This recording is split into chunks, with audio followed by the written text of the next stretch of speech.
Mr. S. Narsingh Rao, Chairman of Coal India, is joining us from Kolkata. Sir, thanks a lot for joining us on the show. Take us through the quarter gone by. Especially, we observe that the sales have seen a sharp rise from last year levels, and the operational performance has been relatively weaker side in Q4. Actually, uptake was also better, but what happened, there is a wage agreement finalized in the month of January. Our wage agreements are valid for 5 years. So there was a kind of an under provisioning in the earlier quarter. So we have to make a provision of 3,000 crores in the last quarter. That has impacted for that particular quarter. But I can clarify that for overall year, it was in the range of about 6,400 crores was the additional wage cost for 9 months.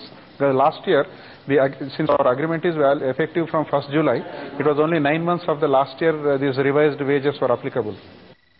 Right. Can you break up for us the realization on the auction front and the blended realizations for the company?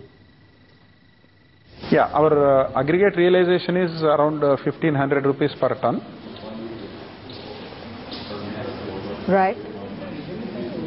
But e-auction realization specifically is about 2,400 rupees per ton.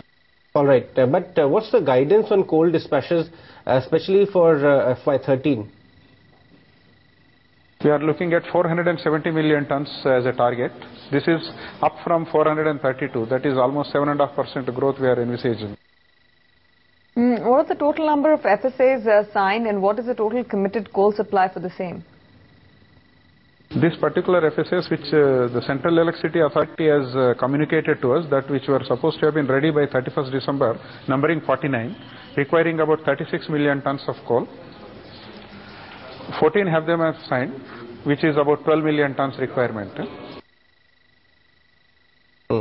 And how much are you expecting as far as the import quantity is concerned for FY13 to fulfill these FSAs? So at this point of time, I am not able to say, because the provision is that in the FSA, whatever best we can do with the indigenous coal, we will be supplying. The shortfall, if the customer wants us to import, we will import. But we are not sure whether customer really will be interested that only Coal India should import, because there is no question of any cross subsidization on account of import. Whatever is import price, that has to be borne by the consumer only. Are you evaluating a potential hike in coal prices in June? The former CMD had indicated a hike post-wage revisions. We'll see. We'll review from time to time how the progress of the production, productivity, cost of production trends would be there. Based on that, we'll take a call at appropriate time. What's your guidance and outlook on the power and fuel expenses, which have actually shot up quite sharply in the fourth quarter? Do you see these costs continuing to remain under pressure? Given the overall cost of production, it may not really impact much, but in most of the states where we operate, there has been a upward revision of the power tariff. This is purely on account of that. Expectations of the outcome from the TCI meeting with the Coal Ministry, what is it that you are expecting to come out of there, and will Coal India also meet TCI to resolve issues? No, I have no particular comment on that. And in any case, that meeting I heard is between them and the Ministry of Coal. So Coal India is not part of that meeting. But sir, any communication which you may have had or discussion between TCI regarding the Coal India issue, especially the funds which were actually raised via IPO? No, they did. We had a conference call about 3 weeks ago. They had some doubts. We have clarified some of them. I am not too sure whether they are satisfied or not, but we had a conference call for about 45 minutes. This is about 3 weeks ago.